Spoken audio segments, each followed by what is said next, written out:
मैंने अपने बेटों को कहा है और परसों अपने घर वालों को फिर कहा है, ये कमबख्त बालिग होंगे ना, कमबख्त बुराई में नहीं कह रहा, इन मुस्टंडों को बता दो कि बहू इस घर में नहीं आएगी। इनको मैंने पहले बोल दिया, अपने घर वालों को भी मैंने टाइट कर दिया। परसों मैंने घर वालों को बोला, अभी तो बच्चे हैं, खैर बड़े नहीं हुए, तो हो जाएंगे ना, आज नहीं तो कल इंशाल्लाह बड़े हो जाएंगे। मैंने कहा ये अभी से दिमाग बना रहा हूँ, ये खुशफहमी में ना रहना कि मैं बहू इस घर में ला लूंगा, ना ना ना ना, हम क्या सारी जिंदगी मसले ही बैठ के सुलझाते रहेंगे, ये नहीं होगा।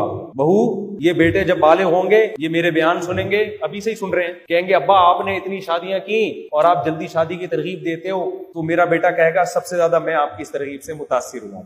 मुझे पता है वो कल कहने वाला है। तो मैं कहूंगा बेटा पूरा बयान आपने नहीं सुना, पूरा ये है कि अपने खर्चे, ठीक है ना, आप अपने लिए अलग घर का इंतजाम करो, किराए का हो बेशक, कोई हर्ज नहीं, 2 कमरों का हो, लड़की वालों को दिखा देना भाई वो 1 कमरे पे राजी हो, 2 कमरों पे राजी हो, जितने बड़े घर का इंतजाम करोगे उतने ही बड़े घर की लड़की आपको क्या ख्याल है मिलेगी। तो जहां आप बोलोगे मैं निकाह का पैगाम इंशाल्लाह वहां भेज दूंगी।